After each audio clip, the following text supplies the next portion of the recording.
All right, let's, if you can hit the button. Hi, everyone. Welcome. Thank you for coming. For the sake of the video, this is the San Francisco PHP Meetup. Our sponsor tonight is IGN. They provide the facilities, the food, my time for organizing the meetup. So that's why we're here. As you can see on the screen, we're hiring.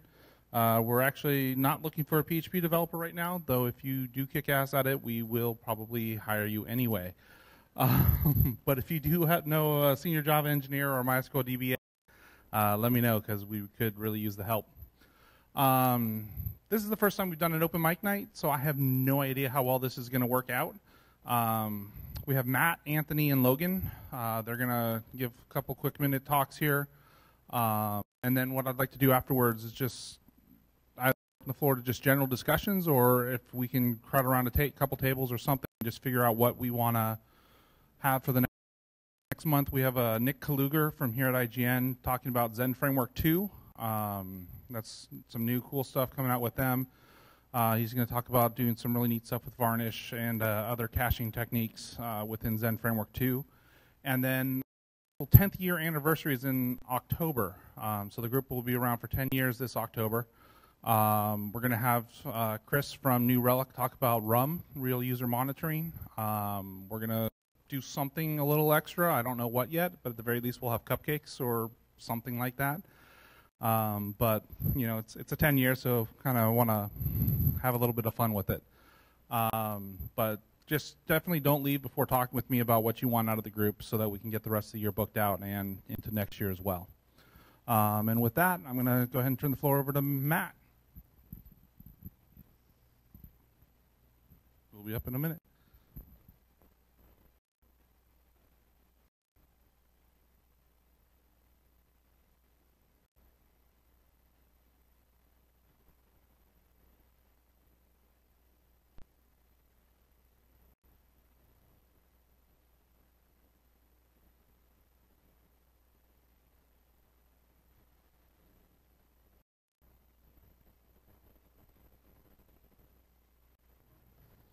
Hi, everyone.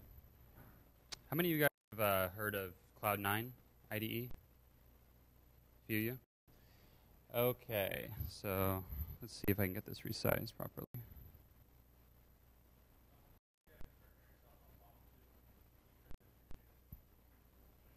Okay, crunch, so you have to deal with the... okay, so Cloud9 IDE is an IDE that's entirely cloud-based, and you can access it at c9.io.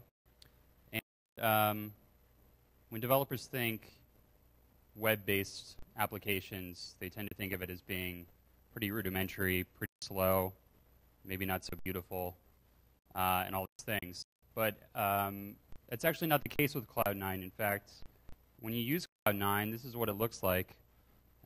You get all the benefits of having a natural-feeling desktop class IDE, but it's accessible anywhere in the world with a modern browser. So you can use Safari, Chrome, or Firefox from any OS and access it no matter where you are in the world. That was kind of part of the vision of Cloud9. And then this year, we started to add some really interesting and powerful features that really start to distinguish Cloud9 as a development platform over than just a development product. And so when you're developing on your desktop, you are kind of in this isolated mode where you have your own personal hardware, your own software stack, all the different dependencies if you're on Mac, Windows, or Linux. And if you're developing in a team, that can actually be really problematic because everybody is operating on a different stack. So when you go to build something or you go to work on some technology or some source code, when you go to run it, sometimes a build step fails for you, but actually works for everybody else. And the reason for this, obviously, is because we all have different code stacks. But with Cloud9, what we do is we take all of the code and the processes that you run against the code, and we put it into a container on our servers. And then we serve the interface over the web directly to your computer. And so when you interact with Cloud9, all of your operations are being sent back to the server. And we use Node.js and Socket.io, so you get bidirectional real-time communication, information coming back from the server to your IDE. So every workspace, what we call a workspace, is basically a project, so a code base, but it's powered by a Linux container. So every single time you start a project on Cloud9, it's actually this workspace where you have RAM, hard drive space, CPU usage, and all the stuff that you want to get that's specific to you. That's every single project gets set on Cloud9. So I have something like 40 projects. Each one of them has its own container. So that's kind of the gist of what we do, what the infrastructure is like for Cloud9. And we used to be known as this JavaScript platform. We've broken out of that. Now we have support for running PHP, Ruby. You can compile C++ applications, Java applications, and a whole ton of other stuff that I'm about to show in a second. One of the key features here is that we actually give premium users a terminal that is directly connected to your workspace that I mentioned earlier. This is the infrastructure that's actually powering Cloud9. So you get just like a regular terminal that you would get on your local system. But you get the power and this consistency of the backend that everyone in your development team also gets. So otherwise, it's a traditional IDE. You have your file tree. You have the ability to quickly open files and use Git on the command line to commit your changes or push somewhere else. What I'm going to show real quick is I previously set up this WordPress application, and I'm going to go ahead and go to our Run panel here, and we have different configuration options down here in the runtime. So you can choose things like Node.js, Ruby, Python, but I've selected Apache plus PHP. And when I go ahead and run this, it spits me back a URL that I can use to then access the running process. And so here, I have WordPress up and running. I mean, I downloaded it, of course, and it took a few seconds to set up. But once you hit the run button, it's within a matter of seconds. And so you get your own development environment where you can actually test your running applications. And if you're running a Node.js application, you can actually set breakpoints on the different points in the file. And we pull up a debugger, and you can kind of step through the code. So this is PHP, though, obviously. And the process is running. Everything looks great. But what I can do is I actually am going to push this to Heroku. And I've already done that. So we can see I can see all of my different Git remotes. So I see Heroku and Origin. So I can, git push, Heroku, production. And this will, I've set this up previously also, but this was just a really quick way to add Heroku as a deployment target. And now I'm pushing all of my code, all of the changes that I recently made back to Heroku. This happens to be everything is up to date. But let's say that I make a small change to, I don't know, I'll just say, this is a really bad idea. But I can use, obviously, the command line to, it was already added. Right? And then I can go back, push to Heroku. And Heroku will receive all my changes. It'll spit back the information that's coming from Heroku. So this is a really cool thing to demonstrate because all of this command that I sent happened on Cloud9 servers. It's packaging up all the code, sending it to Heroku. Heroku sending data back to our Cloud9 servers on Amazon. Then it's sending it back to your client. So you can use all the power you want on your local system. All the stuff is happening on the back end in Cloud9 servers.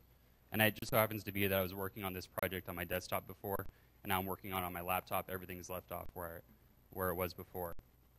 So now we have our URL that got back from Heroku, and I can open it up.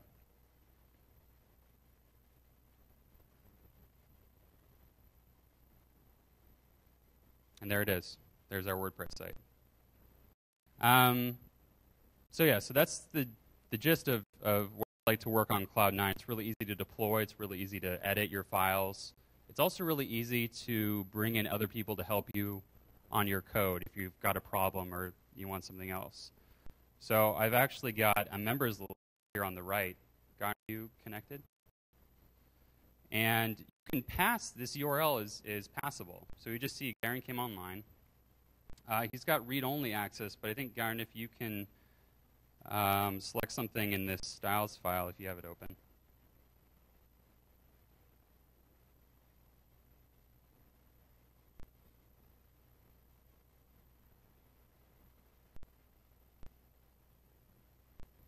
Are you in the file? Are you at the top? All right, maybe the connection didn't work right properly.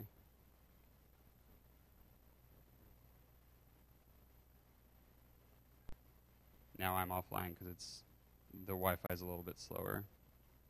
It has to connect. No, it's okay. The demo effect happens a lot.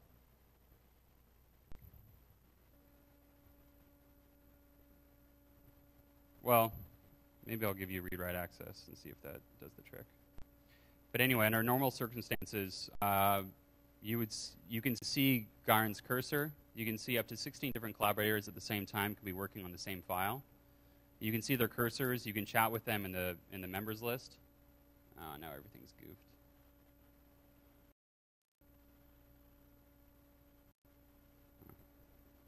I don't know what's going on here. You can edit the same files at the same time, and we know half of our team is in Amsterdam, and so we can actually collaborate with them in real time over the web. You can see all the cursor movements and so on and so forth. It's not working right now, which is unfortunate. But yeah, so that's shell. You can run PHP applications. If you have a premium account, you have access to the terminal. You can do things like wget. You can run htop if you wanted to. Your processes are doing. You can get everybody on our team involved. We have free accounts and also paid accounts. Paid account is $12 a month, and you get this terminal and a little bit more memory capacity than we get for the free accounts. And yeah, that's about it. Any questions? So this is all running on Red Hat Enterprise Linux, and we just provide the default, what they call a cartridge, which is just a module that they can install on your system. And so I'm not that up to speed on all the different things that we provide in terms of PHP, but all you PHP experts can just open a project and run PHP info, or get information from Apache, see what's available for you. And then in the future, what we'll do is we'll provide the ability to install add-ons and cartridges and things like that that'll make it even better, and to duplicate that same software stack to other members of your team, so you're all running on the same configuration. Any other questions? Okay, cool. Well, you can check it out at c9.io and hit us up on Twitter at Cloud9IDE and let us know what you think.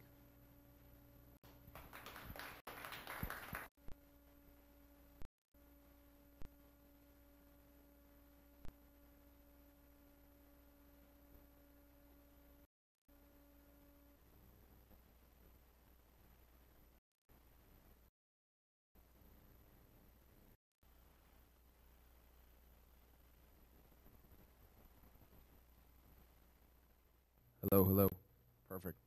All right, I don't have a PowerPoint or anything. I just wanted to come talk to all you guys, kind of tell you what we're doing down in Redwood City with a group of, I believe, to be amazing guys. We got about 15 on our team now. We work for a company called iCracked. What we do is we are the world's largest iPhone, iPod, and iPad repair company. So we have 270 what we call iTechs across the U.S.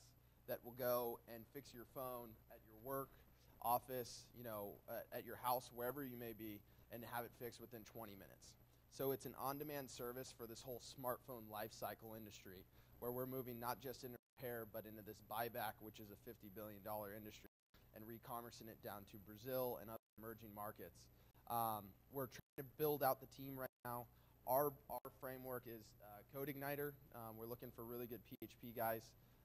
We're here. I'm here with Kenrick, our iOS guy. He's awesome. So we're trying to find a good fit for that. We're trying to bridge this whole online to offline experience.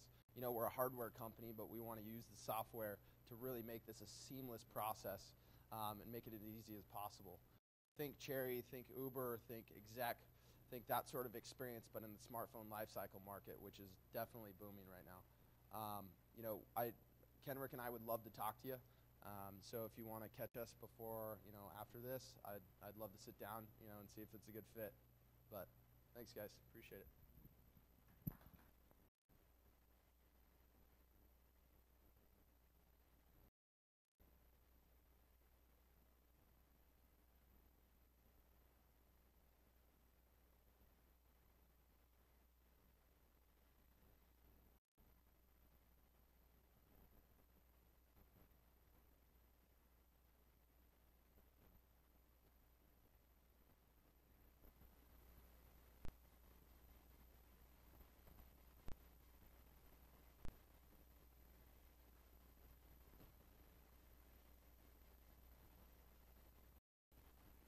I'm Logan Bailey. I'm an engineer at Gadget, and I'm going to talk to you guys about searching disparate data stores.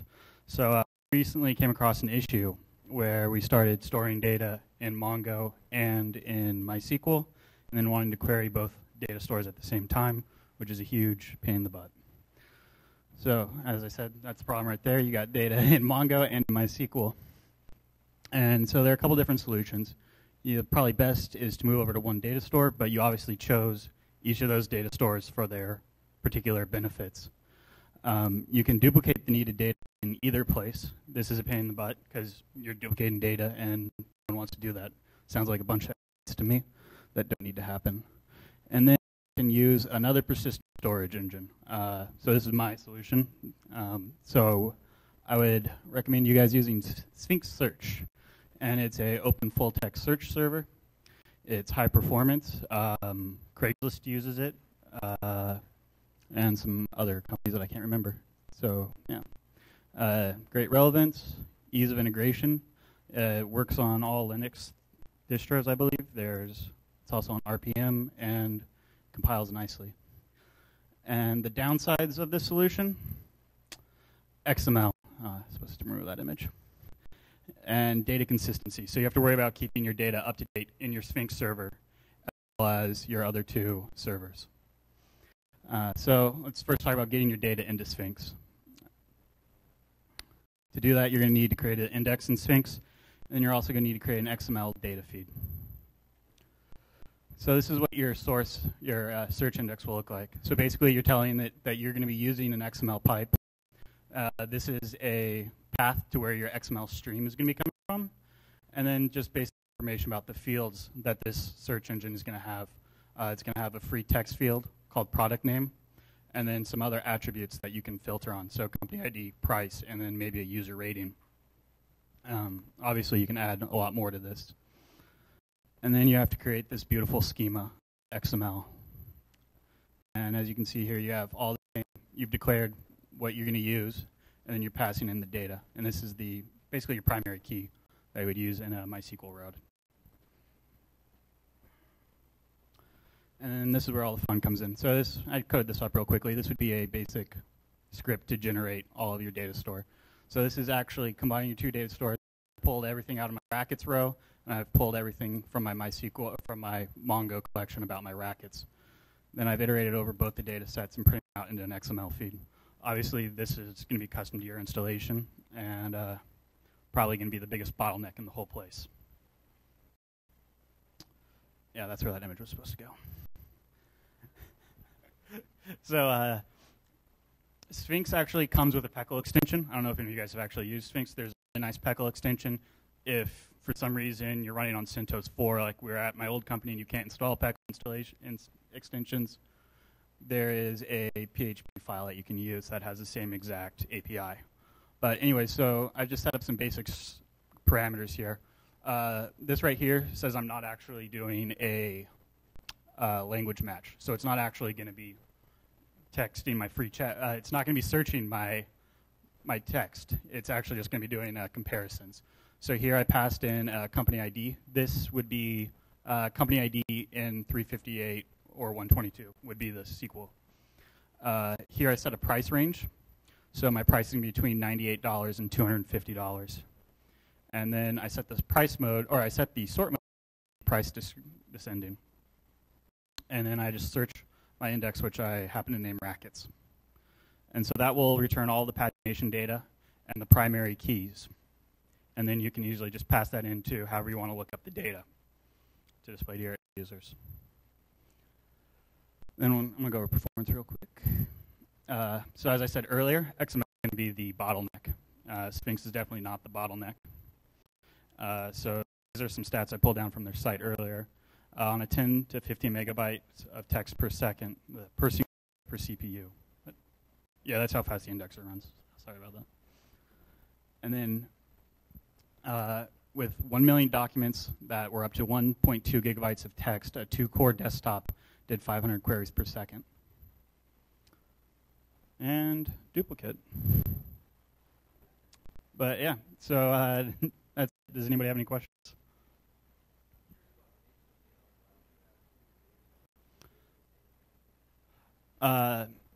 So at Gadget, we have a huge, which is, I don't know if you guys have used it, it's a product database. We have a huge spec database, which contains everything you want to know about product specs. And then we have more relational data where the products were stored originally. So you could add your product to your list, which is very relational, whereas your spec data, when we were originally mapping it out, isn't relational. It was very much, what it is. And then our users wanted a category search so they could filter on specs. And so this was one of the solutions that we looked at. Yeah. Yeah.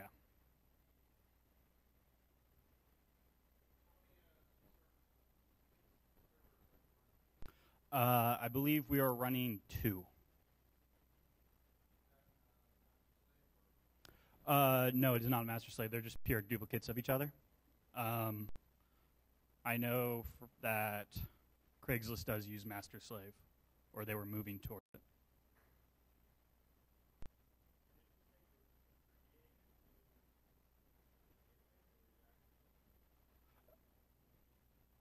The data in considering it persistent.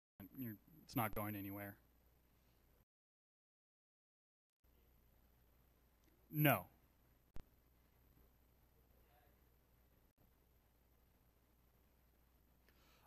So it depends on how you set it up. Sphinx lately has started releasing real-time updates. A lot of companies will also do delta indexing. So delta indexing, you have some data that's a week old, and then you have data that's a day old. And when you search that, you overwrite the week-old data with the updated data from the one-day set. Does that make sense? Yeah, you're going to be writing the Sphinx hooks. Sphinx also, I don't know if you guys used it. It also allows you to feed in queries from MySQL and other SQL-oriented databases purely without going through XML. And it actually has on MySQL and Maria, it has a table structure that you can use and set up so you actually don't have to pass anything into it. Anything else? All right, thank you.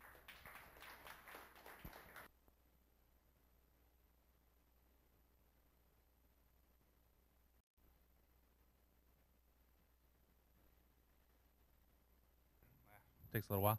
So does anyone have anything else they want to do? Any quick demos or anything like that? Is there a general topic anybody wanted to discuss or ask questions about as we go? Anything like that? No? All right. So let's turn off the camera and stuff like that, and let's talk about the group.